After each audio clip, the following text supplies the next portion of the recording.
Thanks for downloading Ehnother Podcast from Ehnotherpodcast.com. Today's show can be found in many ways. iTunes, the Ehnotherpodcast.com webpage, and now can be found on Stitcher.com. You can now stream the latest show anywhere with the Stitcher app, on your computer, even on your boss's computer. Ehnother Podcast is now at your fingertips every day of the week and at your convenience. Enjoy today's episode of Warlock Wednesdays. Ehnotherpodcast.com. Not a sponsor.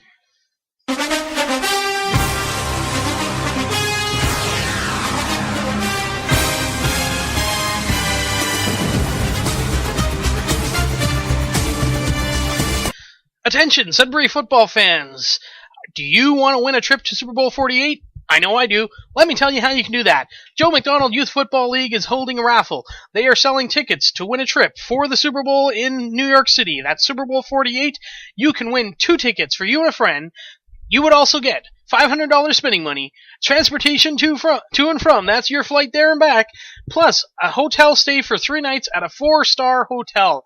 How do you get these wonderful tickets? Well, you buy a raffle ticket. And how do you buy a raffle ticket? Well, you can go to one of many locations. For those locations, you can go to joemcdonaldfootball.com, or you can just listen to my next little bit. They are Beef and Bird. You can get them there. Cubit Portable Storage. Dr. M. Staffen New Sudbury Chiropractic. Eddie's Restaurant and Sports Bar. Kicks Hot New Country 91.7 FM. Lockerbie Confectionery. The Lounge 390 at the Quality Inn. New North Fuels. New Sudbury Shopping Mall at the Lottery Center. Nickel Belt Camping. Pro-Am Sportswear.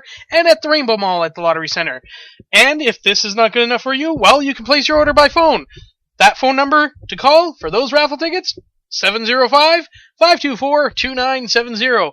How much do these tickets cost, you ask? Well, the Joe McDonald Youth Football League is entering its 20th season. So why not make the tickets $20? And they did! Tickets, $20. You can get them now. Win your trip. Go to Super Bowl 48. Who knows who's playing? Looks like Denver Broncos maybe, but hey, you get to be there if they are. So win your trip to New York City and Super Bowl 48 by visiting joemcdonaldfootball.com and picking up your raffle tickets, because it goes for a great cause, and hey, you might win a trip to New York City.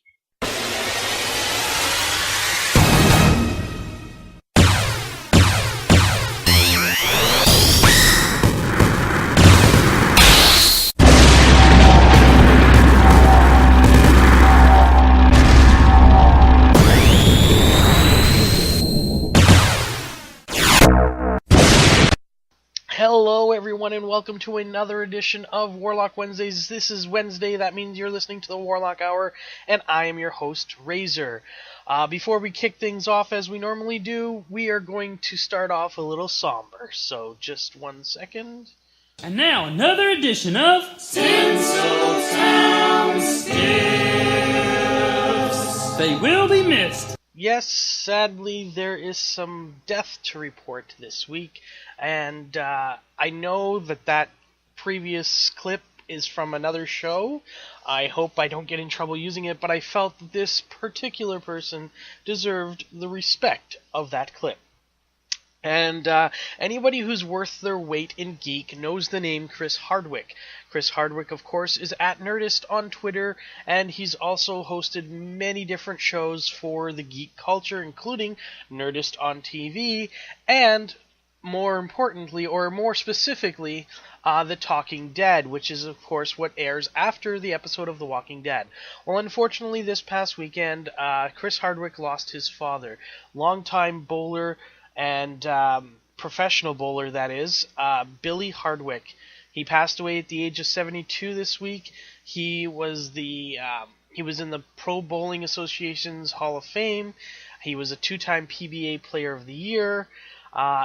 He had some great moments in history. He went from Rookie of the Year in 1962 and failing to cashing in an event the next year.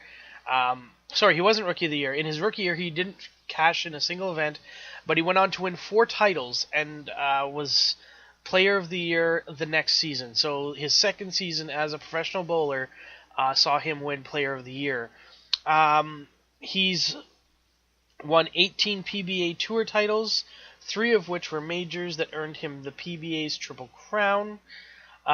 He's done so much for bowling, and of course, he is the father of Chris Hardwick. So Chris Hardwick, my condolences to you.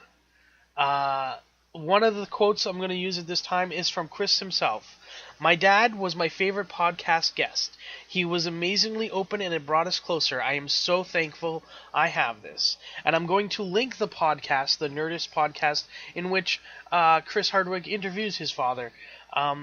So I just wanted to take this opportunity to pay my respects to Billy Hardwick. I was never a professional bowler enthusiast. However, one of the ways I first got introduced to a lot of things that Chris Hardwick did, I mean I knew him from other things, was the bowling that he did on the YouTube channel for charities. He would bring in casts or different people from different podcasts, different casts from different YouTube channels, and they would bowl, and then they would donate the money to charity. So that was how I got introduced to him, and obviously through bowling, Chris Hardwick is fairly good, having his famous father. And I know listening to The Talking Dead, or watching The Talking Dead this past Sunday, Chris had a very emotional ending to the show as he mentioned his father. I wasn't sure he was going to mention it, but this is one of the things he said. He said that he wasn't sure he was going to do the show, but he loved doing Talking Dead, and it was a nice distraction, and he thanked everybody on the Twitterverse, on Facebook, everybody online that offered their condolences. He says it was almost overwhelming, but it was so perfect. It was so great. And then the two guests, David Morrissey, and I forget the other guest. The guest was from the star of Mindy, or the cast of Mindy, the Mindy Project, and both of them, offered their condolences, shook his hand and everything, and it was a great moment. You could tell he was emotional, and the fact that he still went on, even after losing his father, great testament. So again, I just wanted to pay tribute, and let's move on from the death and get into the show. Alright, so let's get started where we always do. We get your comic book releases going. From DC Comics, we have Batman 66, number 5. That's right, Batman 66, number 5. Of course, this is the series that uses the animating styles that you would have saw in the classic Adam West Batman series from the 60s. Also this week, Batwoman number 25. Harley Quinn 0, as 0 year continues for this month. And I, for one, will be very interested in this. This is the new book starring Harley Quinn as a solo book. The artist's renditions look very different from the Harleys of the past, and so we got a new version of Harley coming our way, and just means more images for me to flood my computer with, I guess. Also, Supergirl number 25 and Wonder Woman number 25. So this is a very female-centric week for the DC Universe, having Batwoman, Harley Quinn, Supergirl, and Wonder Woman all having issues coming out this week. From Marvel this week, we have A plus X, that's Avengers plus X-Men, number 14. Avengers number 23. Dexter number 5 of the 5-part miniseries, so that's wrapping up. Uncanny X-Men number 14, and X-Men number 7. Just a review from a couple of weeks ago, Amazing X-Men number 1 was absolutely, to use the word, amazing. So I have added that to my list, and just wanted to mention that at this time because it was such a great way to see. Nightcrawler is coming back. They've also brought back a favorite character of mine from when I was a child, and that being Firestar. She was first introduced on the show Spider-Man and His Amazing Friends, and I was a fan from there. I collected the New Warriors when they first came out, as she was a member of that team. But when I got out of comics, I kind of lost touch with a lot of the favorite characters that I had back then. And so to see her brought back in this comic, along with one of the all-time classic X-Men, not like original X-Men, but classic X-Men in Nightcrawler, this book so far, absolutely amazing. So I just wanted to point that out. From the other two big companies this week from Dynamite Entertainment: Grimm, number 7, Red Sonja, number 5, and from IDW Publishing this week, Doctor Who: Prisoners of Time, number 12 of the 12-part miniseries. So that miniseries is also wrapping up, and that is it for your comic book releases for this week. So let's get into a little bit of gaming news. We don't get gaming news too often, but we do have some gaming news right now. As I mentioned last week when I gave you my brief recap of what happened at BlizzCon, there was a lot of discussion going around about whether there was going to be flying or not flying in the new world. Now, Blizzard has tended to do the same thing almost every time with flying, and that was you don't get to fly until you're at max level. Now, here is the actual response from now, for those of you who play Blizzard games and go on the Blizzard forums, the Blue Post, which means it's a Blizzard employee posting the answer. We intend to disallow flying while leveling from 90 to 100, and have flying become available again in the first major patch for Warlords of Draenor. So even if you get to 100 on the first day, which for those of you that do, wow, you need a life. I'm sorry, I know I'm booking off the day and I will probably level, maybe a couple of levels. There's no way I'm getting from 90 to 100 in one day, but I know that people will. For those of you that do, you will not be able to fly. There will be no flying while leveling, and they're not going to introduce flying even at all in the new world until the first major patch, which is never...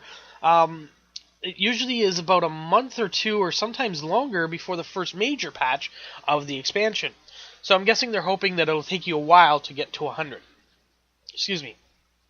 So no flying while leveling, which has been the case during Burning Crusade, Wrath of the Lich King, and Mists of Pandaria. The only one they allowed flying during was Cataclysm, because as those zones were mixed in with the other zones, like 1 to 60 zones, they were mixed in with that world, it would have been really too jarring to dismount you just as you fly into, like, Hyjal, for example. Like, as soon as you cross that border, boom, you fall out of your mount, and if you're high enough, as you would with Mount Hyjal, because it's a mountain, you'd probably die, unless you had, like, Bubble and you were a paladin or something like that, or Slowfall or something. You would probably die. So they decided that with Cataclysm, it just didn't make sense. So they would have disallowed it if it was reasonable, but because the zones were mixed in, they allowed flying in a lot of the Cataclysm areas. But they didn't allow it for Burning Crusade, they didn't allow it for Wrath of the Lich King, they didn't allow it for Mists of Pandaria until you were basically at max level. So that's what it was. What they went on to say is flying trivializes combat. A lot of people like to say we're trying to force world PvP, or that we just really want people to look at the pretty trees we made. But those really aren't the reasons that drive the same decision we've made every expansion. Flying allows you to escape or enter combat at will. There's a reason why flying isn't allowed in dungeons or raids or battlegrounds and arenas, and that's because it would trivialize the core mechanic of the game in those areas: combat. For much of the same reason, it trivializes how content is approached in the outdoor world, based on the simple fact that you can lift off and set down wherever you like. So that's the main reason. Basically, they say they want you to play the game. Yeah, they kind of want you to look at the pretty landscapes, and they want you to, for those of you who play PvP and are on PvP servers, they are kind of trying to force that a little bit. But for people like myself, who's not on a PvP server, I don't have to do PvP unless I absolutely want to. So the flying for that is not a reason. But it kind of trivializes things, and that's what they're basically trying to say.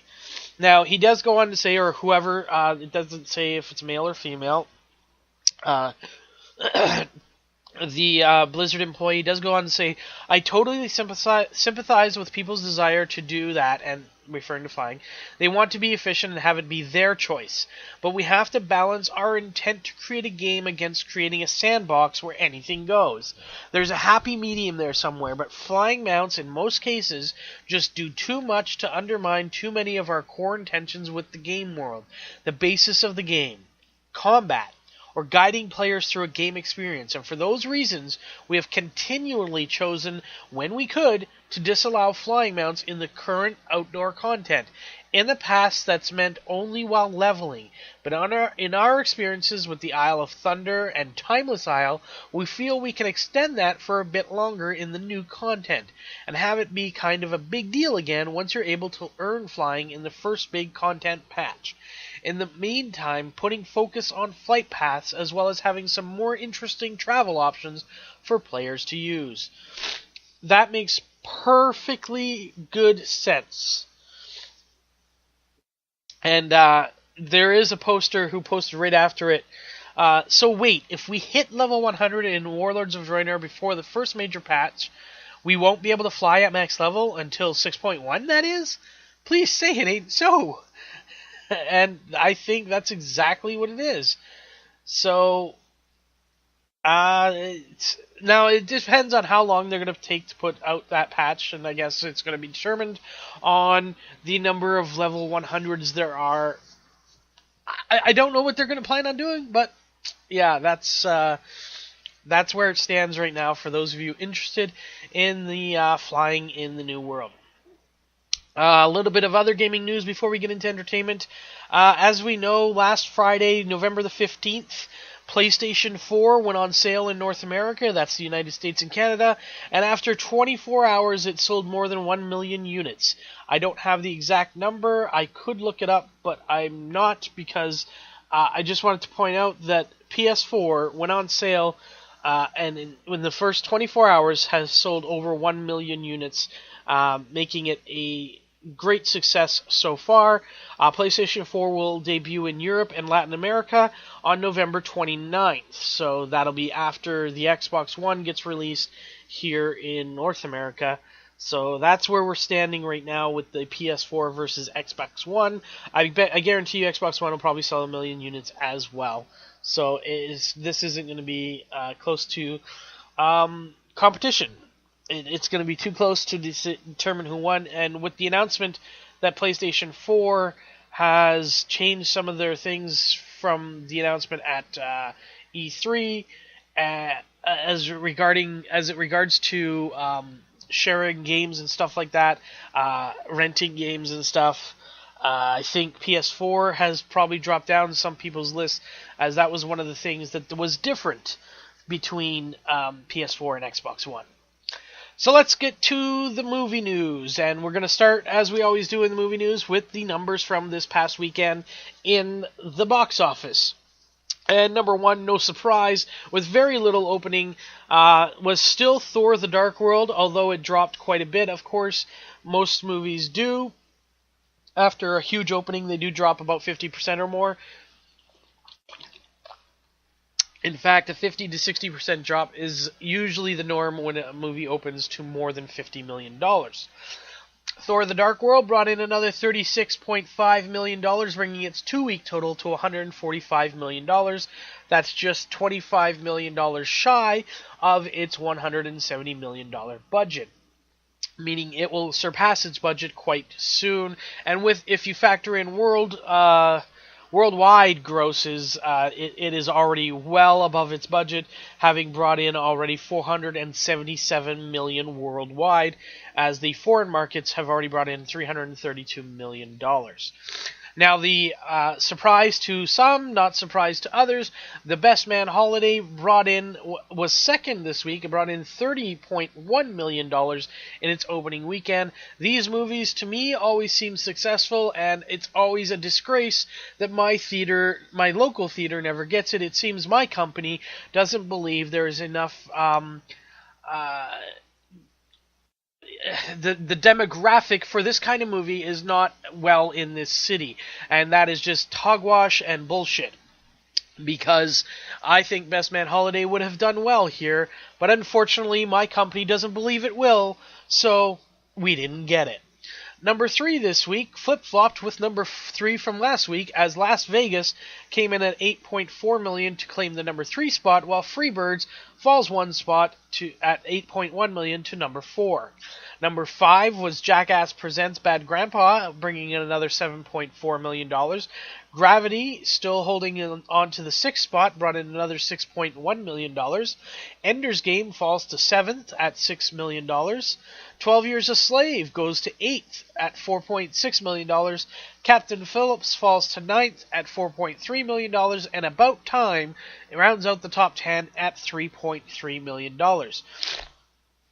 Now, I just want to point out the honorable mention from a couple of weeks ago, Dallas Buyers Club. It brought in another $1.7 million, bringing its 3-week total up to $3 million. Now, this movie was only on less than 40 screens last week. It is now up to 184. It is bringing in $9,518 per screen, and when you average that out to some of the other big movies, Best Man Holiday did $14,875, Thor: The Dark World did $9,525, and then Dallas Buyers Club at $9,518. Other honorable mentions from the past: The Book Thief increased its screen total from 4 screens to 29 screens, and jumped from 30th to 18th. It brought in $420,000 this week, making its average at $14,501. And I believe that was it for honorable mentions that I had. So those are your numbers for the for the weekend of November 15th to the 17th. Let's look what's coming out this weekend, that being November 22nd to the 24th, I believe, is the Sunday. Yeah. So we have two new movies coming out this weekend. First one up is a remake of a French-Canadian film. The movie is called Delivery Man and stars Vince Vaughn and Kobe Smulders. So that movie should be interesting. It looks like a great movie and very funny. The big one that I'm looking forward to, though, and the one that could supplant Thor as the number 1 movie, and I think it will, and that is the Hunger Games trilogy continuing with their second film, Catching Fire. Catching Fire comes out this weekend, and I am so excited, not only because it's coming out and I get to see it opening night, but I am going to be going to Ireland to watch it, because this is my last podcast for the next few weeks where I will be on North American soil, because this coming weekend I will be in Ireland for over 2 weeks. I have worked for 15 years for my company, and this is only the second vacation I take, the first vacation being back in 2006. So this is the first vacation I've had in 7 years, and the second vacation all time in 15 years. Now, isn't that crazy? And I'm going to get to watch Catching Fire in Ireland with my girlfriend, which is just absolutely awesome. So I cannot wait for that. So that's your movie releases for this coming week, and that's why I'm pumped. So let's move on to some entertainment and movie news. First up, we got some release date changes for movies The Fantastic Four, Secret Service, and Assassin's Creed. They all get new release dates.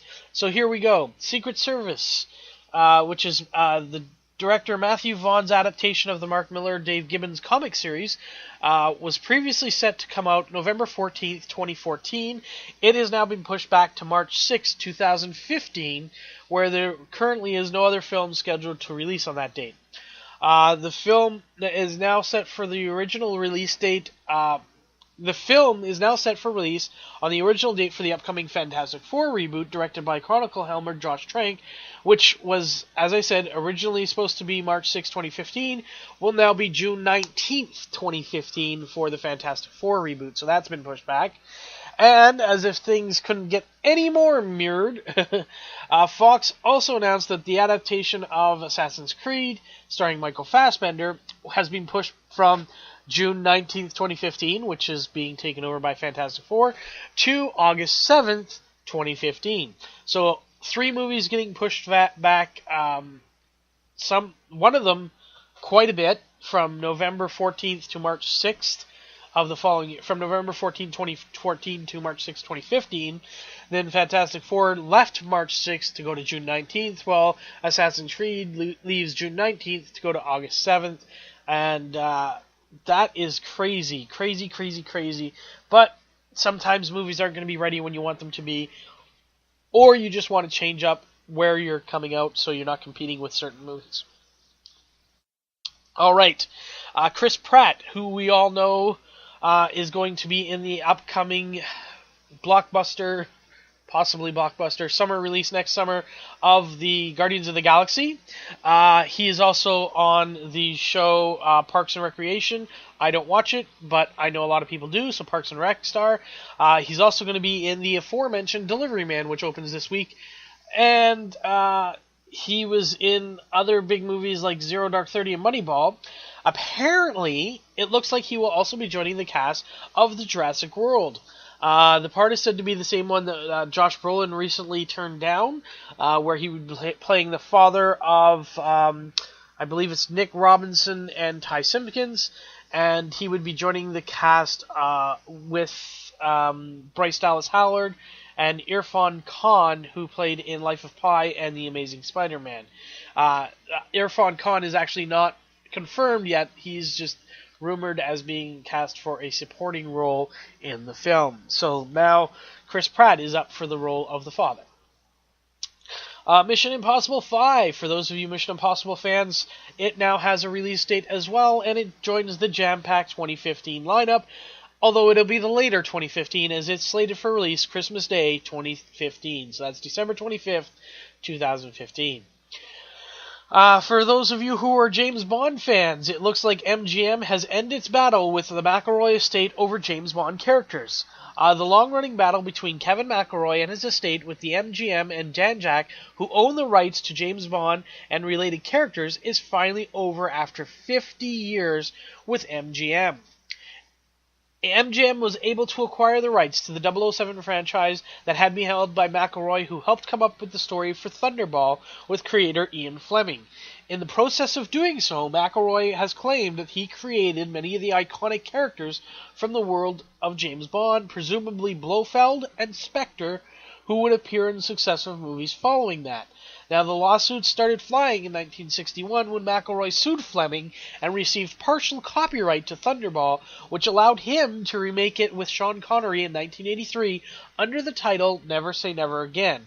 Now, for those of you who are wondering, Never Say Never Again is not considered by MGM or Eon Productions as ever being part of the canon series and has never been included in James Bond box sets. They say it takes place outside of canon and is not part of the main story. Sony tried buying the rights from McElroy and were promptly sued by MGM, and McElroy and his estate continued to be a problem for MGM over the years. That is settled, that is done, and it could change the way James Bond goes in the future. Now, as we know, we could technically now see a new Ernst Stavro Blofeld, or they could reintroduce Spectre into this new Bond universe, starring Daniel Craig. We had seen Quantum be the crime organization in Casino Royale, but maybe Quantum gets killed out by Spectre? I don't know. We'll just have to wait and see, and that is good news for Bond fans in the future. Alright, let's talk some more World of Warcraft, this time Warcraft the movie. Colin Farrell, who is attached to the film, is going to be playing something. He had this to say, and it's not revealing a lot. Don't know what's happening, man. I read the script, if that's any use to you, and it's amazing. Duncan was cool. Now, Duncan Jones is the director, just in case you don't know who he's referring to. He said, I sat with Duncan for a while and read the script, loved the script, and he was as cool as he can be. I don't know what's happening with film. I don't know where they are in the process. It's just a world that I never explored, and it's a really big and fantastical world. I can't imagine what he, being as visually gifted as he is, and what he did on Moon, with like a dime, I can't imagine what he's going to do with this Warcraft movie. When he was asked about what character he might be playing, Pharrell replied, "Can I? I probably shouldn't. I don't even know, actually. I'll just say that. I don't even know. We were just talking, and Duncan just said, there might be something in it for you." And I said, catering? Now, Pharrell has been linked to the project along with Paula Patton and Travis Fimmel are also rumored to be in negotiations for the film, which will center, as we know, as on Anduin Lothar versus Durotan, kind of the original humans versus orcs from the real-time strategy game Warcraft, and the focus of the movie will be largely in the eastern kingdoms of Azeroth, as we already know, and we're just waiting for more details. But as I said with the BlizzCon recap, they are not going into filming or they're in pre-production, but they're not going to film anything till at least January, maybe February.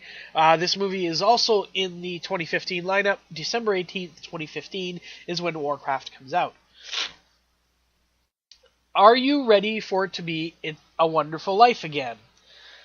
To quote another clip from Hollywood Babylon, not a sponsor, this is a movie that will suck. That's right, folks. The 1946 Frank Capra classic It's a Wonderful Life, starring Jimmy Stewart and Donna Reed, is getting a sequel. The movie is tentatively titled It's a Wonderful Life, the rest of the story, and it appears it will focus on George Bailey's grandson, also named George, a role that has yet to be cast. Carolyn Grimes, who played Bailey's daughter Zuzu in the original movie, would be returning as an angel, showing him how much better the world would be if he hadn't been born. Ironically, it was the younger Grimes who uttered the movie's most famous line, "Every time a bell rings, an angel gets its wings." So, what do you think, folks? Are we ready for a sequel to It's a Wonderful Life, a movie that came out in 1946? It appears Hollywood is, but are you? And before we move on to television news, I have some awesome news out of the world of San Francisco, or, as it was known for a day, Gotham City. There is a boy there, a 5-year-old boy, who is stricken with lymphoblastic leukemia. Acute lymphoblastic leukemia. He's been battling it for over 3 years. In June, he finished chemotherapy, and doctors confirmed that his cancer is currently in remission. Well, he got to make a wish, and his wish was to be a hero. Specifically, he wanted to be Batman. And who out there really hasn't wanted to be Batman at one time or another? Even I, who have grown to despise Batman of late, mostly due to people praising him so much. It's just like he's everywhere, and he's not the greatest thing since sliced bread, I'm sorry to say. But I have also wanted to be Batman at one point, and like I said before, who hasn't been? Well, the Bay Area Make-A-Wish Foundation listened to this wish, and they listened good. They put out the word to everybody asking people to help transform San Francisco into Gotham City. They set the stage up. They had this boy, Miles? I think his name... Yeah, Miles. They had this boy, Miles, be Batkid, as they were calling him, and he was followed around by Batman as his sidekick. There was a gentleman who played Batman. While they put on a kind of show to make the kid be Batman and save the city. He had to stop the Riddler. He had to stop the Penguin at various locations throughout the city. He had to rescue a damsel in distress that was attached to a Riddler's... looked like a bomb, or possibly the next clue to where the Riddler was going to be. The police chief of San Francisco was the Commissioner Gordon. It was great.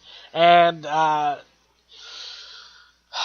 it was so fantastic that a whole city could come together and make this kid's dream come true. They even had a newspaper printed out where it said Gotham City Chronicle, Batkid Saves City. Hooded hero nabs Riddler, rescues damsel in distress. Caped Crusader crushes crime. Penguin can't hide from the Batkid, and Batkid's secret revealed at last. Where they have a picture of actual Miles in the city. Now, this is huge. It absolutely great.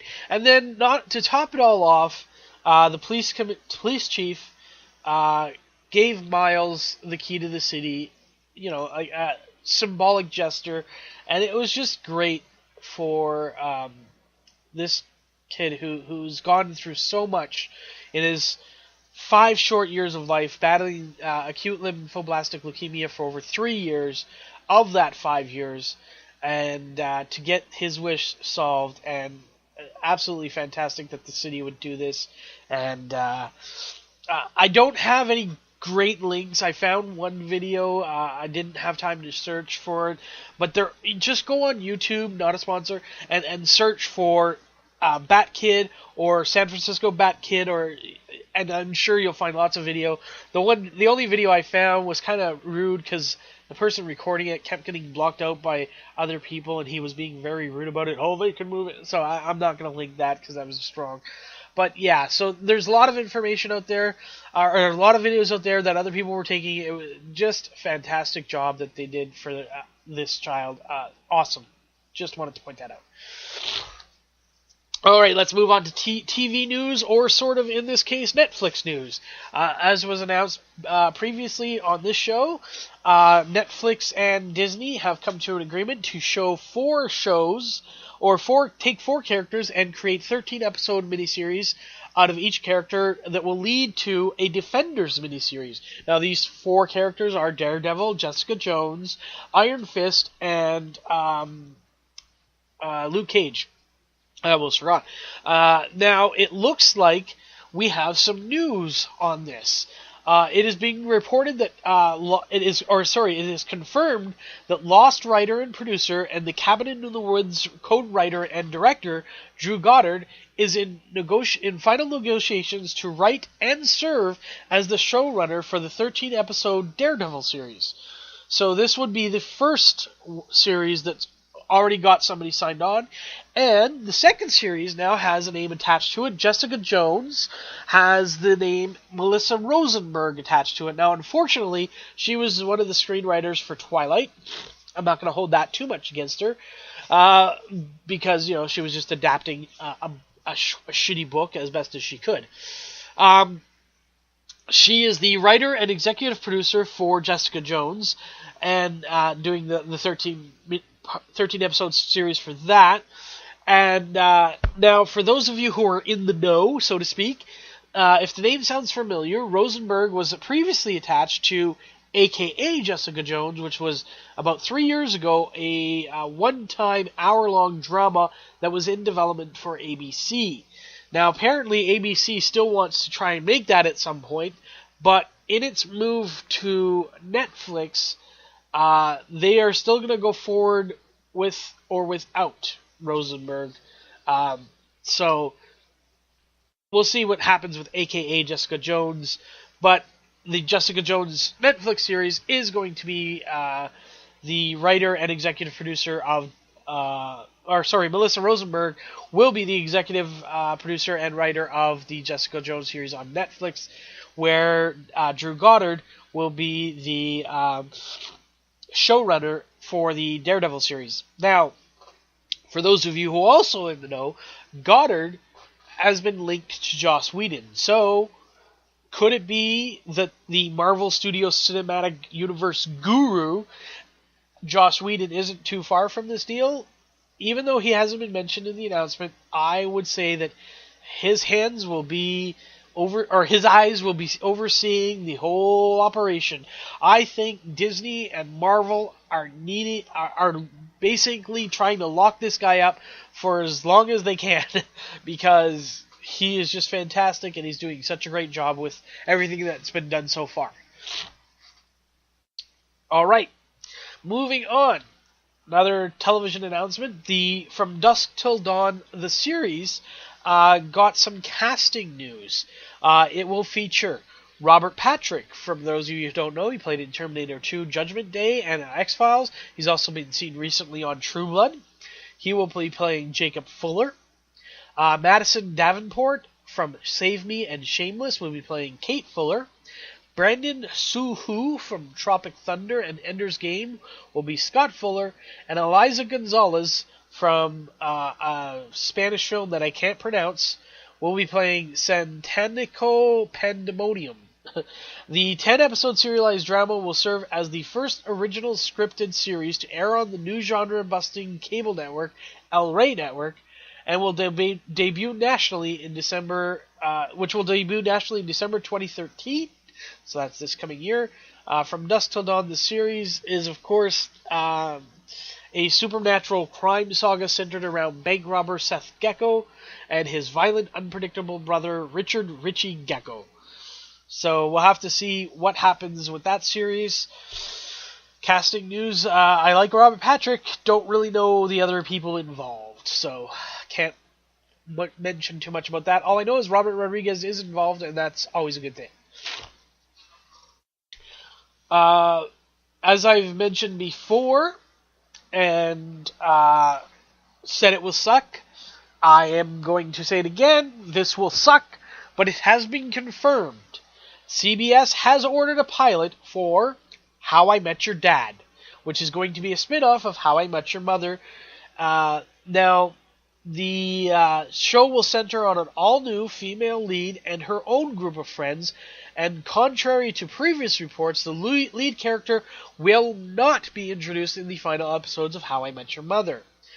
I think this sucks. I think it's stupid. I think CBS is trying to cash in. I hope this show fails. End of that. Let's move on. AMC developing Preacher for television? Possibly. This is what... now, I've never read the cult comic series known as Preacher. I do know that it has a good following, and there's a lot of people that are looking forward to this if it does go through. Now, AMC has not confirmed this, but one of the men who possibly may be involved took to Twitter and said this: "Looks like about 7 years of hard work are about to pay off. I may get to bring one of my favorite stories to life. Arseface, John Wayne, the Saint Killers." 3 characters. That was the tweet, the 2 tweets, and those 3 characters are from Preacher. So is Seth Rogen involved? Is he going to bring the Vertigo comic to television as a producer? Might he be directing the pilot?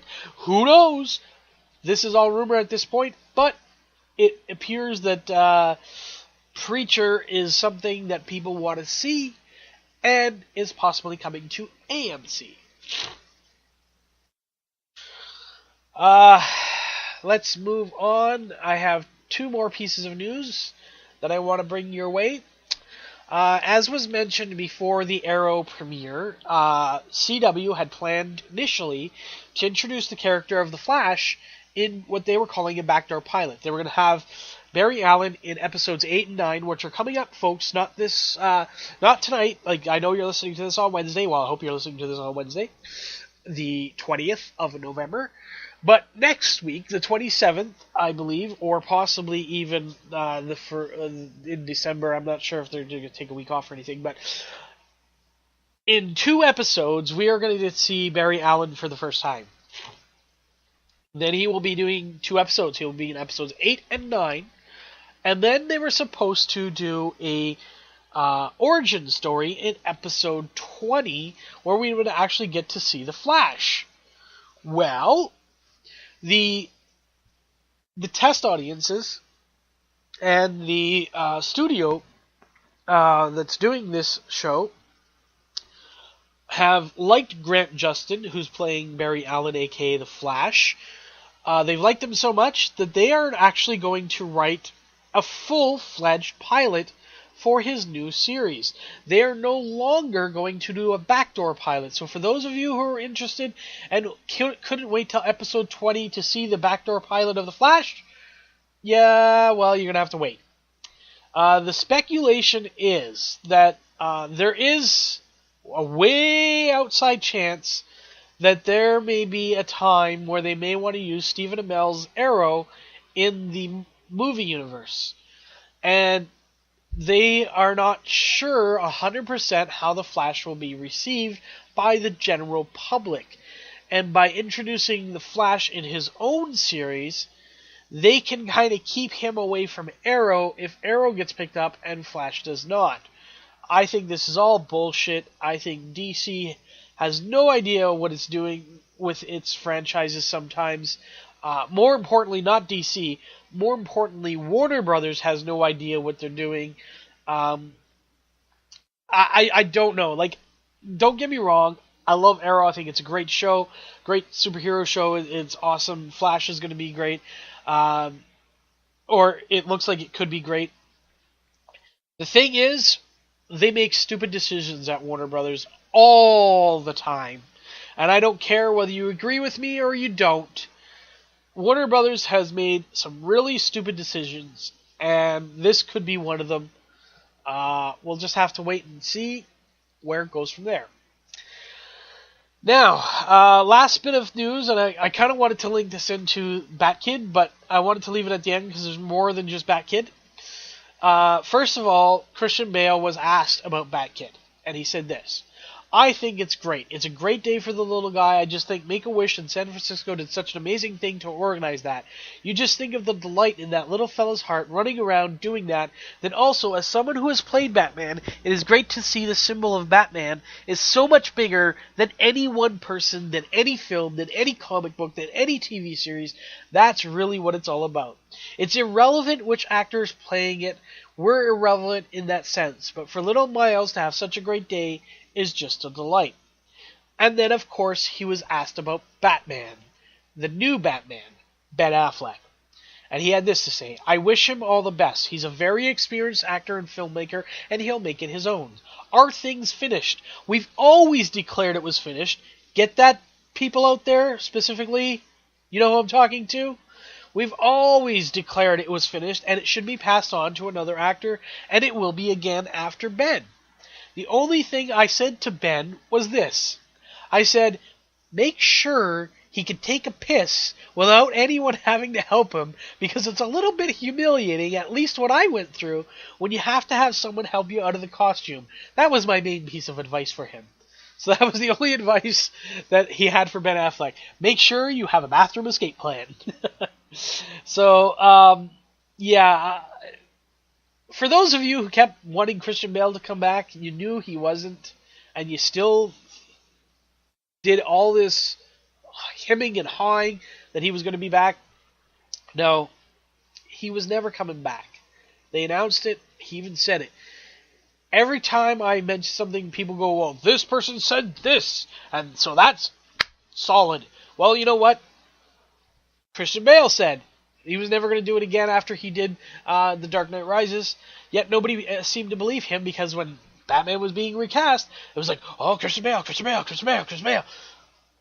Forget Christian Bale. He's done.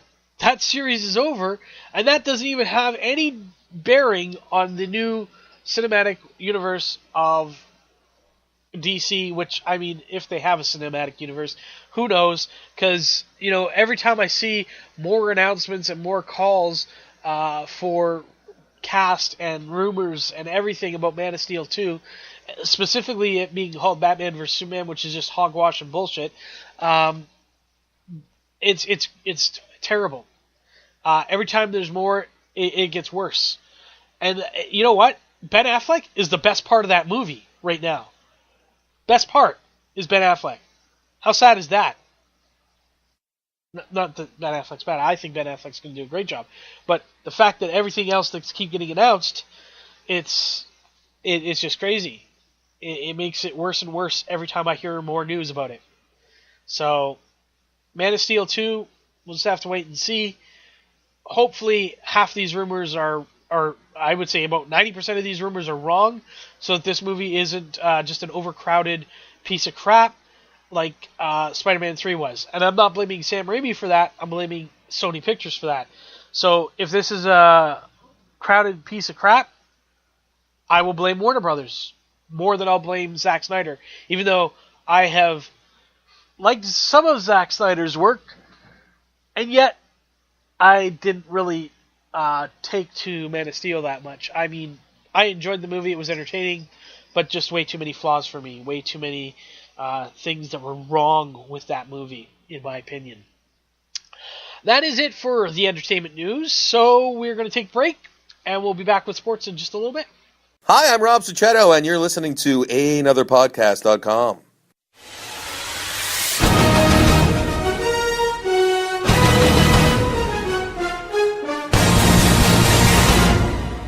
Hello out there, all you NFL fans. Do you like to pick the winners of each game every week?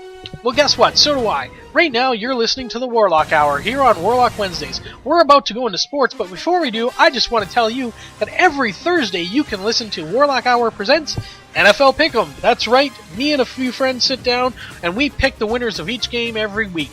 We have fun doing it, and you can listen along and maybe even pick against us. Listen to a few amateur analysts as we give our opinions on each game every week, and we pick the winners and compete against each other, just a friendly competition, and we have fun doing it. So if you'd like to tune in and listen to that, that's tomorrow, Thursdays, on Ehnotherpodcast.com. Ehnother Podcast.com, a Canadian podcast network.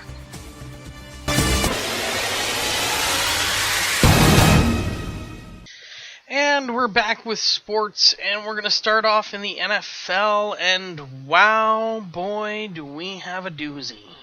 That's right, folks, we have a doozy. In the Monday Nighter, we had such a controversial ending to the game that it has sparked widespread hate, love, anything you can think, any emotion you can think of about that call has been expressed. Befuddlement, confusing, anger, joy. It just goes beyond so much. It's almost as bad, and I say almost as bad, as when I believe it was week 3 of the NFL season last year, we were using the replacement refs when a blown call in the end zone cost the final game, cost the game for, I believe it was Green Bay versus Seattle, and it cost the game for Green Bay, I think. I can't remember 100%, but it was basically the final straw for the NFL. They needed to get the real refs back. Well, the real refs are back, and they still make bad calls, but we still love the real refs. I know I do. I've been a referee in the past. I know the love-hate relationship fans can have with referees. Generally, it's a hate relationship, but, sometimes referees will make calls and one side's going to be happy and the other side's going to be not. Like I said, it's a love-hate relationship. This call, or non-call, sparked a lot of things, not only on the internet, but in the NFL. First of all, let's get to the call. It was a pass interference, or there was a penalty flag thrown on the final play of the game. There was 3 seconds left on the clock. Tom Brady threw a pass from about the 18-yard line towards Rob Gronkowski, who, as we know, is one of the best catching tight ends in the league. And I hate saying that because he's a Patriot, but I'm not stupid. I know that he's one of the best he is the best pass-catching tight end in the league. Now, this year he hasn't been because he's been injured. That title definitely goes to Graham over in New Orleans. That's Jimmy Graham's. He's the best tight end this year. But Rob Gronkowski has shown in the past years, when he's healthy, how great of a tight end he can be and how much he's a factor in the end zone. And especially in the end zone, he's got a big frame. He can go and get balls that most receivers or even other tight ends cannot. Now, here's the thing. He was near the back of the end zone and kind of just turning towards the ball. The ball was way underthrown. Could have Gronkowski got to it if he wasn't impeded? Possibly. Highly unlikely. That pass probably would have just fallen incomplete, and I truly believe that pass would have fallen incomplete. Now, Panthers linebacker Luke Kuechly, or Keckley, or Kuechly, I'm not entirely sure. I think it's Kuechly. He made contact with Rob Gronkowski. Now, there was a flag thrown, and people expected a pass interference call. Now, here's the thing. That is not the case whatsoever. There was no pass interference on the play. Kuechly and Gronkowski got tied up as Gronkowski turned. When Gronkowski turned, he turned into Kuechly, who was shadowing him, as you do in man-to-man coverage. Now, here's what the referee said after reviewing the call. The referee was Clete Blakeman. He said he wouldn't change a thing after reviewing the controversial non-call about picking up the flag and saying that there was no interference and game over, Panthers win. Here's the thing. They said the ball was uncatchable. Well, that's possible. It's a determination, it's a human determination to say the ball is uncatchable. But there are other rules in place. In fact, two come to mind right away, and that's these two. Illegal contact after 5 yards. Well, let's see. The ball was snapped from the 18-yard line.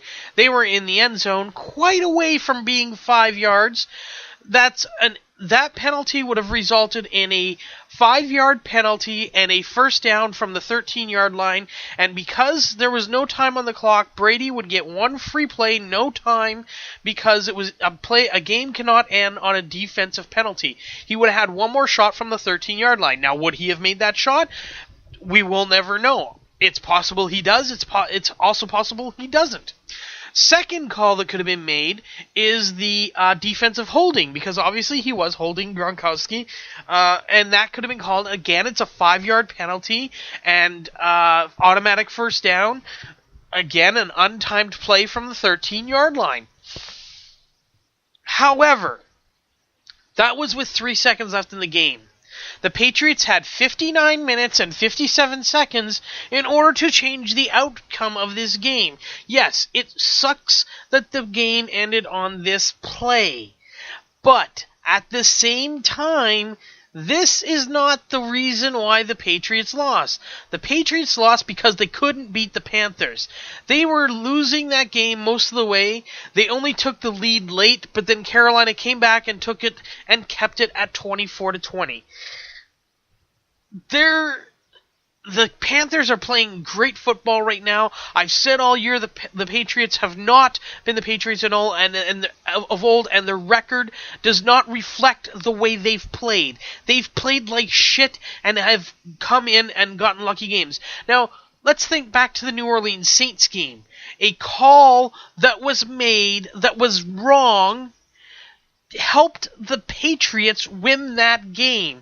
There was a clear holding call on the Saints defender that might have made Tom Brady move or get sacked or something might have happened, and that play would not have counted. Karma's a bitch. I also don't like Bill Belichick. I think he's a cheater, and I don't care how many years ago it was. He has not been punished for that, ever. Sean Payton, on the other hand, the coach of the New Orleans Saints, was suspended for the entire season last year because he was knowledgeable of a scheme of pay for hurts. Yes, it is horrible and something should have been done. Something was done. What I have a problem with was nothing was done when Bill Belichick cheated to basically win most of his games. Now, everybody says, well, he's been successful. Yeah, they've had some successful seasons. But have they won a Super Bowl since he was caught cheating? No, they have not. Why? He can't cheat no more. So, I lost all respect for Bill Belichick. So I have no respect for that man whatsoever. I don't care what he's done. I don't care how much he might have changed. I have no respect for that man whatsoever, and as long as he's coaching the NFL, whatever team he's coaching for, I will have no respect for him at all. Even if he ended up coaching my Bills, which will never happen, James, so don't even think about it. Now, here's the thing. They had 59 minutes and 57 seconds of the rest of the game in order to make up for it, to do something to change the outcome of this game. It was one play. You know what? Refs make bad calls all the time. Sometimes they make good calls and people view them as bad. This call, or non-call, was in the eyes of the referees to be fair and just. And I'm going to go now to Dean Blundell, who is the... Dean Blandino, and he is a vice president of NFL officiating. And he said it came down to a tight judgment call. The issue isn't the contact, Blandino said. The issue is the restriction. Does it occur when prior to the ball being touched? And at full speed, the officials made a tight judgment call, and they determined that the restriction occurred just as the ball was being touched. And again, at full speed, you can see why they made that call. I wouldn't say that they were wrong. Again, they have to make this call. They used proper mechanics. They got together after the play. They determined that in their judgment that the contact occurred simultaneous with the ball being intercepted. And that's what the officials did. Now, I will say this, Blandino never said the call was right, but he repeatedly mentioned that it was a judgment call at full speed. Now, Blandino was asked if the officials will receive a negative grade because the officials are graded every game, and he said, not for this play, no. When we look at tight judgment calls like this and we feel the officials followed proper mechanics, we do not downgrade the officials for this type of situation. Now, he goes on to talk about other calls in other games, like the illegal hit on New Orleans Saints quarterback Drew Brees. It was the right call, but we're not getting into that. We're talking about the call that was made in the Carolina Panthers and New England Patriots game. Now, I am not a Patriots fan by no stretch of the imagination. At worst, I love the fact that they lost. Don't get me wrong. I am ecstatic that they lost this game because I cannot stand the Patriots. I am definitely not a Patriots fan. I will never root for the Patriots, and I will cheer for any team that is playing against the Patriots, including Denver next week, but we'll get to that later. However, in this situation, I think the penalty, when the flag was thrown, in the referee's mind, he was thinking pass interference. That's what he was thinking when he threw the flag. And so I don't even think the idea of illegal contact or defensive holding came into play. And so they were all discussing the excuse me. They were all discussing the pass interference, which it was not pass interference. Get that through your skulls. Everybody who thinks it was pass interference, you are dead wrong. It was illegal contact. It was possibly defensive holding. It was one of those two, and that is where I think the problem is. There was a penalty on the play, just not the one that's being talked about. The penalty should have been either illegal contact or defensive holding, and that would have led to one more play for the Patriots from the 13-yard line. And then at that point, you still don't know who wins that game. It could still be a Carolina Panther 24-20 win, or it could be a 27-24 win for the Patriots. Either way, the game is in the books. So you know what? You got to brush it clean, because you know what? The Patriots got a tough competition coming up next week. They play the Denver Broncos, and the Denver Broncos proved that they are the class of the AFC by defeating the so-called undefeatable, and that being the Kansas City Chiefs, when they put up 27 points on the Kansas City Chiefs, when no team could do that throughout the entire season. Now, I will say this. The Kansas City Chiefs, I've always maintained, are not a 9-0 team. Yes, now they're not, they're 9-1, but before that game against Denver on Sunday night, they were not a 9-0 team. They've had a very weak schedule. They played a lot of weak teams. They got lucky a few times. In fact, in the Buffalo Bills game, their last game before the bye, which was the last game before they played Denver, they gave up 470 yards to the Buffalo Bills. Now, I am a Buffalo Bills fan, and to give up 470 yards to the Buffalo Bills when they were playing with a quarterback who was their third-string quarterback at the time, there's obviously issues in Kansas City. So, that being said, I am glad to see that Denver defeated them. There are no more undefeated teams in the NFL this season. We are going to see what happens when Denver goes into KC in a couple of weeks. But this week, Denver plays New England, and I am going to make my prediction tomorrow on NFL Pick'em, and you'll have to tune in to listen to that. But I think you know where I'm leaning. Let's move on from the Panthers-Patriots call, non-call, to the injury report. All right, let's start in New Orleans, where the Saints had to put on injured reserve Jabari Greer. Jabari Greer tore his ACL, and we've been seeing that a lot this season. He is out for the season. He was placed on a season-ending injured reserve. He is not being eligible to return. He is done for the year, and that comes as a blow to the Saints. He's a pretty decent cornerback, not quarterback, cornerback. And Jabari Greer will be it'll be one of the toughest positions for them to fill at this point. Other injuries: 49ers cornerback Terrell Brown is believed to have at least cracked ribs after spending Sunday night in a New Orleans hospital due to injuries sustained in the loss to the Saints. New England Patriots cornerback Alfonso Dennard's knee injury will keep him out again in Week 12 against Denver. Also, the secondary shorthanded after Aqib Talib aggravated his hip injury at the end of Monday night's game, for which he earned the taunt from Steve Smith, "Ice it, bro, ice it," or something like that. I can't remember what it was. It was kind of funny because Steve Smith was all over Aqib Talib in last night's game, or Monday night's game, sorry. San Diego Chargers outside linebacker Melvin Ingram will reportedly begin practice on a limited basis this week. The 2012 first-round draft pick has been on the physically unable to perform list since tearing his ACL in the offseason. Ingram isn't the only outside linebacker returning from an ACL injury. Saints pass rusher Victor Butler will practice for the first time since tearing his own ACL in late July. As I said, there was a lot of ACL tears this year. Denver Broncos have placed Raheem Moore on short-term injury reserved after the starting free safety underwent surgery Monday to alleviate the lateral compartment syndrome in his left leg. I believe the Broncos have gone on to sign a safety since then, and I'm just trying to remember who. I can't think of it right now. No, I'm drawing a blank. Let's see if I can find it here quickly. No. Oh, yes, here it is.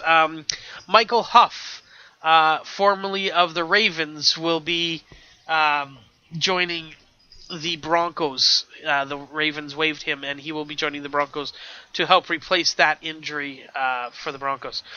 Dallas Cowboys wide receiver Miles Austin is expected to play in Sunday's game against the New York Giants. The pass catcher had missed the past 3 games with a strained hamstring. So that is your injury update. It looks like we had a few more people coming back from injury as opposed to actual injuries. But I said the ACL this year has been a huge thing, and that has been the biggest injury there has been this season. Or the most injuries there have been this season. Alright, so let's move on to the NFL standings. In the AFC East, pretty much the same as it was last week. The Patriots are on top, 7-3. The New York Jets and the Miami Dolphins each sit at 5-5, while the Buffalo Bills, with their big win over those New York Jets, 4-7.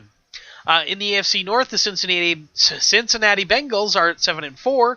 Meanwhile, the rest of the division is all tied up. Pittsburgh Steelers at 4-6, as well as the Baltimore Ravens and the Cleveland Browns. Who has the best chance to possibly come out of that? At this point, I'm going to say the Cleveland Browns. I still don't believe in the Steelers, even though my friend Tyler will tell me otherwise. AFC South looks like this. The Indianapolis Colts are 7-3, Tennessee Titans are 4-6, Houston Texans are 2-8, and the lowly Jacksonville Jaguars are 1-9.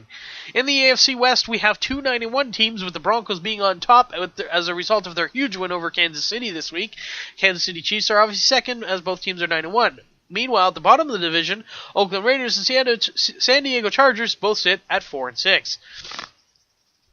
Moving over to the NFC, and in the East, Philadelphia Eagles remain atop the NFC East with a 6-5 record. Right behind them are the Cowboys at 5-5. The suddenly surging Giants are 4-6, having lost their first 6 games and now won 4 straight. Washington Redskins are 3-7. Now, as I say that, the New York Giants are on the move and possibly, with only 1 game back in the loss column, could make their way back into this race and possibly still win the NFC East, although Philadelphia Eagles have looked good as of late. Over in the NFC North, the injury plague has hurt the Chicago Bears and Green Bay's chances, possibly. But right now, Detroit Lions sit on top at 6-4, followed closely behind by the 6-4 Chicago Bears. However, 2 of those Bears' losses are to the aforementioned Lions, which is why the Lions hold the top spot. Green Bay Packers sit at 5-5 and may continue to slump for as long as Rodgers may be out. Rodgers is hoping to return by Thanksgiving. Probably will miss Week 12, but will be back for the American Thanksgiving in Week 13, where I believe they play the Vikings. So that would be a huge game for them anyways to return. The NFC South looks like this. The New Orleans Saints are 8-2. The surging Panthers are 7-3, having won 6 straight now. The Tampa Bay Buccaneers won 2 straight, beating the Atlanta Falcons this past week. They are 2-8. Behind them is the aforementioned Atlanta Falcons, who have injuries to thank for their 4-game losing streak. Moving over to the NFC West, the only one that seems to be a foregone conclusion as to who's going to win it, Seattle Seahawks are 10-1. Behind them are the 6-4 49ers and the 6-4 Cardinals, followed by them, rounding out the division, the St. Louis Rams. Excuse me. Let's move on to some statistics, and as always, we're going to start with passing yardage, and as always, since the day 1 of the season, Peyton Manning leads the way with 3,572 passing yards, followed by Drew Brees at 3,369 passing yards. Matt Stafford has 3,198. Phillip Rivers, 2,989, and rounding out the top 5, Andy Dalton with 2,954. Your touchdown passing leaders, unfortunately, Peyton Manning only got 1 touchdown this week, so he sits at 34. That still puts him 8 ahead of Drew Brees, who has 26. Tony Romo, Matt Stafford, and Andy Dalton all sit at 21. Your rushing yards leaders are as follows. LaShawn McCoy is the first man to crack 1,000 this year. He's at 1,009 yards. Marshawn Lynch sits at 925. Alfred Morris sits at 918. Adrian Peterson, 851. And Jamal Charles at 803 rounds out the top 5. Your rushing touchdown leaders, we have 2, Adrian Peterson and Marshawn Lynch, each with 9. Noshawn Marino has 8. Frank Gore, Matt Forte, and Stephen Ridley all have 7 rushing touchdowns. Your yard reception leaders are Calvin Johnson of the Lions has 1,083 reception yards, while A.J. Green has 1,020. So we have already 2,000 yard receivers in the league, which we'll have more of after this coming week. Deshaun Jackson has 985. He won't get his this week because they're on bye, but he'll get his in a couple of weeks. Andre Johnson has 966, and Antonio Brown rounds out the top 5 with 952 reception yards.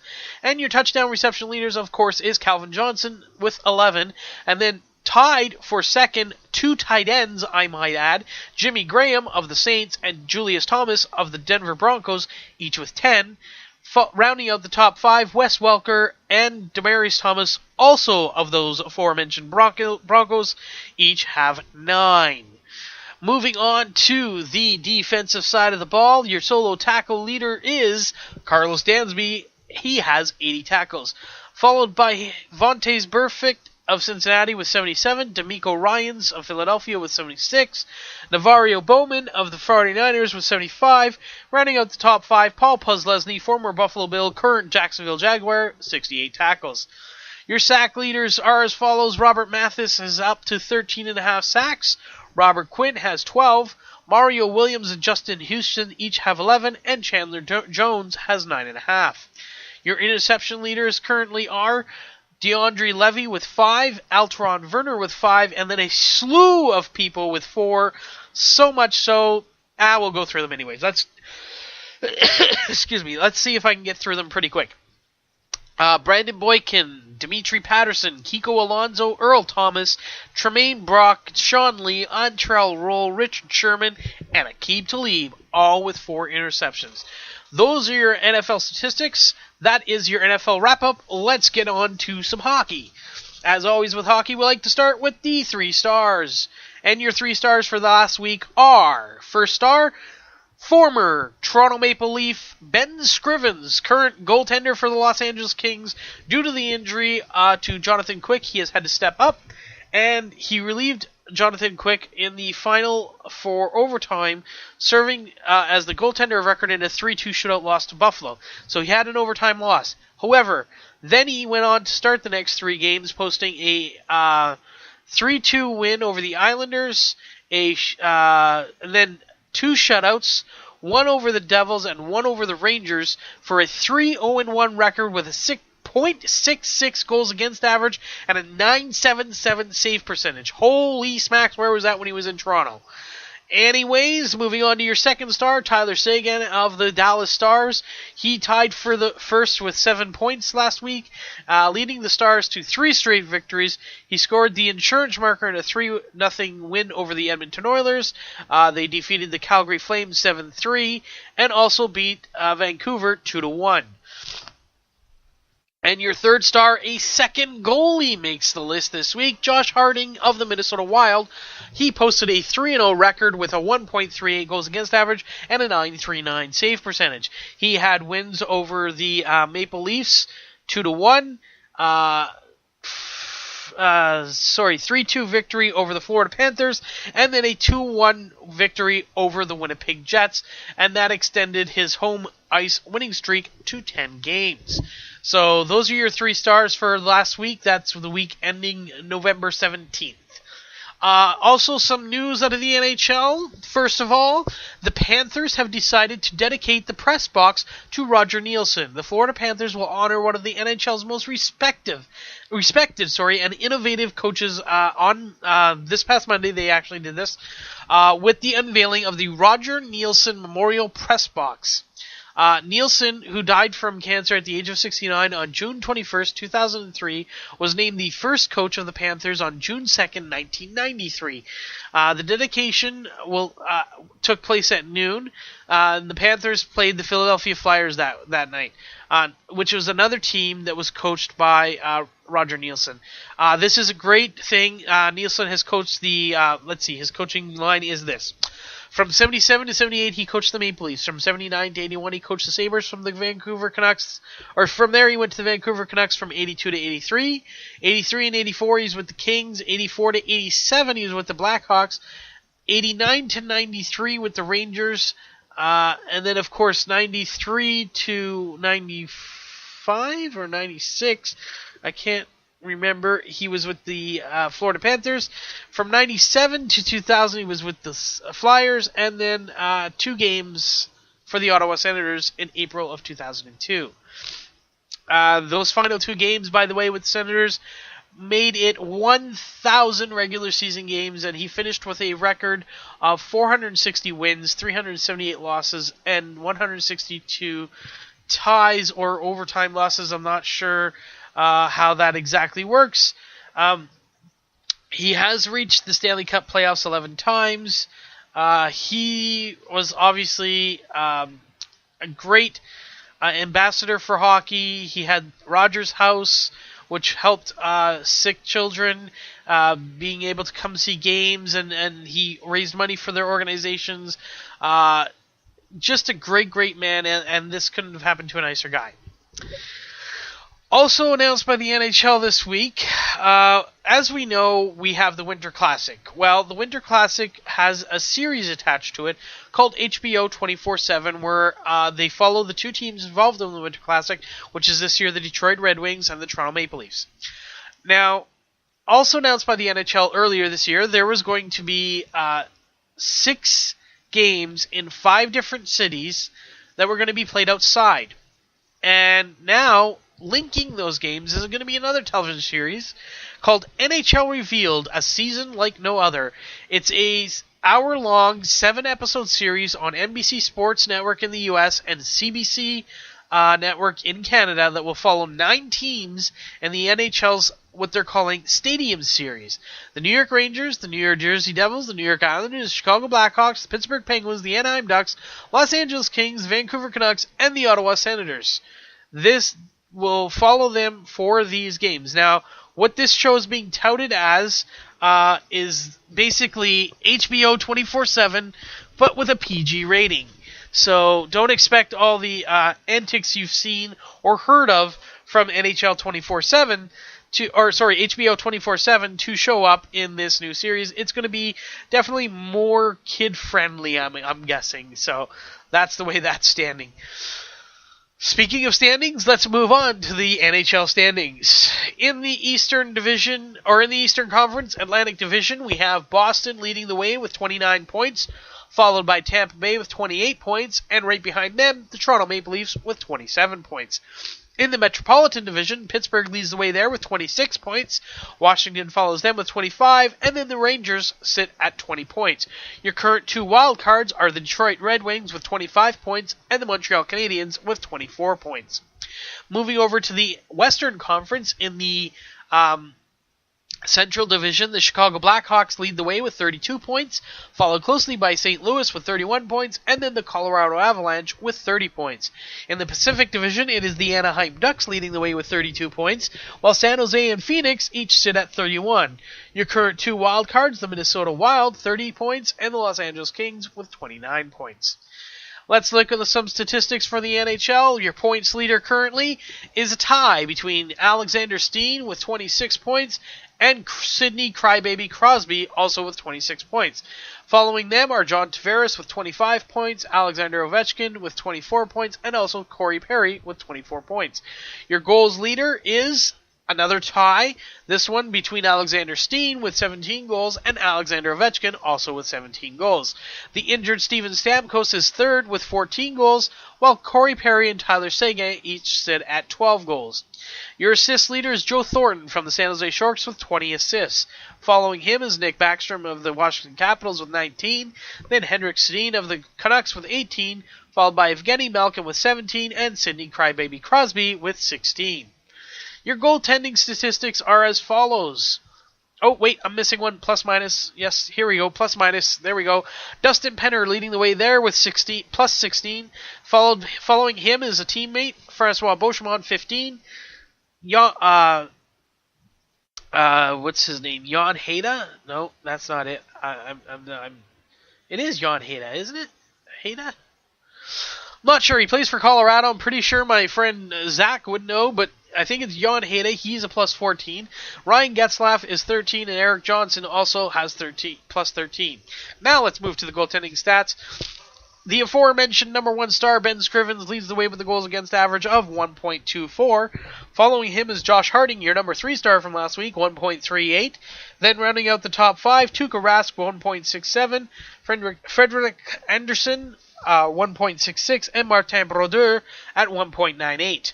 Your save percentage leader is also Ben Scrivens at a .955 save percentage.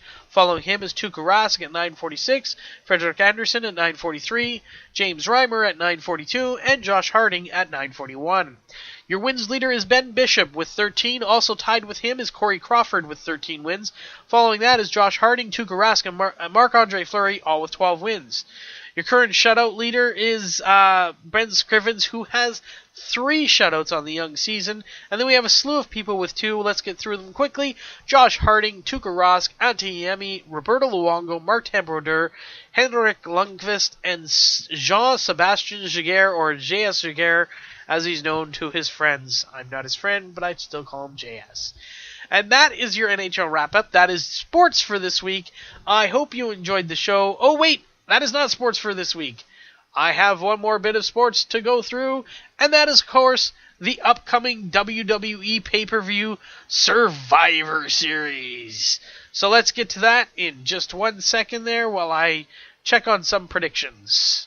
So here we go, my predictions, or at least what best I can do. Alright, so first of all, these are only the matches that are announced. There is usually some that are added between when I do this and when the event takes place. Here's what I've got. We've got Kofi Kingston versus The Miz in the Survivor Series kickoff match. In this one, I got to go with The Miz. I think The Miz is been kind of getting kicked around lately, and I think this is where he steps up and stops that. Next up, we have a traditional Survivor Series match, all-female edition. I'm not sure if this is the first time the WWE has done this, but it's the first one I can remember in a long time. So here's the lineup. We have Natalya, the Bella Twins, the Funkadactyls, JoJo, and Eva Marie. They'll be taking on Divas Champion AJ Lee, Tamina Snuka, Caitlyn, Rosa, Summer Rae, Oksana, and Alicia Fox in a traditional Survivor Series elimination tag team match. So my prediction there is that since the title is not up for grabs, I'm going with the team that has the Bellas, and that would be the Bellas, Natalya, the Funkadactyls, JoJo, and Eva Marie. Only because they've kind of beaten AJ has beaten Nikki or Brie, I can't remember which, whatever one's marrying Daniel. I think that one's Brie. She's beaten her so many times that the Bella's got to get a win at some point, right? It's going to come down to the Bellas versus AJ Lee. That's what I think anyway. So we'll have to see what happens there. But I'm betting on the good side, quote unquote, the kind of face team winning that one. Another traditional Survivor Series matchup, we have the WWE Tag Team Champions Cody Rhodes and Goldust teaming with the Usos and Rey Mysterio. Yes, Rey Mysterio back in the ring, although I don't recommend it because the guy is always getting injured, but whatever, we'll see what happens. They'll be taking on the team of The Shield and the Real Americans, again, in a traditional Survivor Series elimination tag team match. And in this one, I gotta go with the team that has Cody Rhodes and Goldust, and I don't know. I just think that the Shield are kind of seeing the end of their run. I think we might get a breakup pretty soon there, and we'll see what happens with those guys as they move forward in their career. In the next matchup, we have CM Punk teaming up with Daniel Bryan to take on the Wyatt family, Eric Rowan and Luke Harper. I hate the Wyatt family. I can't stand any of the things that they've been doing. I wish they would go away, so I'm picking CM Punk and Daniel Bryan, mostly because, in reality, they should not lose this match. However, this is the WWE, so, you know what? I'm still picking CM Punk and Bryan, even though I think the WWE is going to push this Wyatt shit down our throats. Next up, we have the World Heavyweight Championship, John Cena versus Alberto Del Rio. I didn't pick Cena, or I did pick Cena last time, although I picked him to then turn around and lose the championship to Sandow, who eventually turned around and cashed that in on Monday night and lost. So I'm picking John Cena. Why not? I mean, you can't go too wrong picking John Cena at this point. It's coming down to the end of the year. I said this was the year of Cena. Now, he was injured at a time, but it's coming down to the end of the year. I don't know if he loses it this time. I think he's going to retain and beat Alberto Del Rio, and we'll see what happens with TLC in December. And the main event of the evening is WWE Champion Randy Orton defending his title against the Big Show, the returning Big Show. And in this one, I'm kind of leaning towards the Big Show, but with everything that's been going on, I see interference galore. I don't know how the match is going to end, but Randy Orton is going to leave with his championship come hell or high water. So I'm picking Randy Orton to be the champion, not to necessarily win. Big Show could win, but it could be like by count-out disqualification or something where he doesn't win the title. I'm just picking Randy Orton to leave with the WWE Championship, even though I think the Big Show deserves the title. we'll just have to wait. I think we might see a TLC match with these two, and that's possibly where Big Show will win the title. We'll just have to see what happens between now and then. We still have a SmackDown event, and then we have the Survivor Series pay-per-view, which I said I believe Orton's going to retain the title in some way, shape, or form. That will lead to TLC, and then we can see what happens from that. And that is now the end of sports and my wrap-up for this week. I hope you enjoyed the show. Remember, come back every week on Wednesdays and listen to the Warlock Hour. Check out the network. We have lots of shows here on Ehnotherpodcast.com. We have Ehnother Monday, where you can listen to Ehnother Podcast with hosts James and OJ. Then you can tune in on Tuesdays for a Real Tuesday and listen to Real Music with hosts OJ and James. I'm here on Wednesdays with the Warlock Hour. You can listen to me on Warlock Wednesdays. And then on Thursdays, we have NFL Pick'em, where I team up with a couple of my friends, Tyler and Adam, and we do our amateur best to make analysis and predictions for the week of football ahead. And that is it, folks. I hope you enjoyed the show, as I always say. And if you did, come back and give us another listen. Like us on Facebook. Follow us on Twitter. We're everywhere. We're on Stitcher.com. We're on iTunes. You can find us pretty much anywhere. Ehnotherpodcast.com. EHNOTHER podcast.com. That is it for this week, folks. Have a great one. I'm out. Thanks for listening to Ehnother Podcast from Ehnotherpodcast.com. Don't forget to go on iTunes and or download right from Ehnotherpodcast.com. That's EHNOTHER podcast.com. Follow us on Twitter at Ehnother Podcast. Be sure to check back for tomorrow's show only on Ehnother Podcast, your Canadian podcast network. Ehnotherpodcast.com. Not a sponsor.